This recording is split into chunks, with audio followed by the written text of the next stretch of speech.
आज बारामती तालुक्यातील माळेगाव हद्दीमध्ये एक धक्कादायक प्रकार घडलेला आहे। एक नवरा बायको गाडीवरती त्यांच्या जात असताना या ज्युपिटर गाडीवरती 3 मुलं आली। या मुलं मद्यधुंद अवस्थेत होती, नशेत होती। कोणते त्यांनी नशा केली होती, ड्रग्सची नशा केली का की त्यांनी डायरेक्ट नवरा बायको जात असताना त्या मुलीचे विनयभंग करण्याचा प्रयत्न केला, ती छेडछाड करण्याचा प्रयत्न केला। त्यानंतर ते त्यावरच थांबले नाहीत, त्यांनी त्या मुलीच्या हातात असणारी पर्स देखील वाढायचा प्रयत्न केला। नंतर हे तिघजण याच ज्युपिटर गाडीवरती बसून माळेगावच्या वेशीमध्ये शिरले।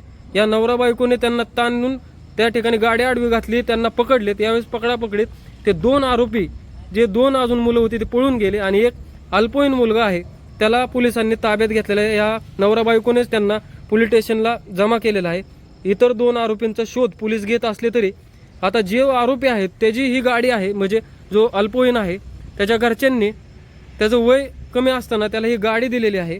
या गाडीला पुढे देखील मागे देखील नंबर प्लेट नाही आहे आणि पुढे देखील या गाडीला कसली नंबर प्लेट नाही। मग ही गाडी कोणत्या हेतूसाठी ही मुलं वापरत होती? ह्यांचं वय 17 असताना घरच्यांचे यांचे पालक अशी जर गाडी देत असतील आणि हे जर असे गुन्हा म्हणजे कृत्य जर करत असतील तर यावरती पालकांवरती बी या गुन्हा दाखल का नाही व्हावा असा प्रश्न या ठिकाणी उपस्थित होतोय। आणि ही अशी घटना घडत जर असेल, ही वाईट घटना आहे। जर आपल्या माता भगिनी जर अशा सुरक्षित नसेल, अशा मद्यधुंद्या अवस्थेत जर अशी त्यांची छेड काढणार असेल, पर्स वाढायचा प्रयत्न होत असेल तर आता बारामती सुरक्षित आहे का असा देखील प्रश्न आता सर्वांना पडू लागलेला आहे। दादांना जाऊन काही महिने झाले नाहीत तोवरच जर बारामतीत असा परिस्थिती होत असेल तर सर्वसामान्य नागरिकांसाठी हा चिंताजनक विषय आहे।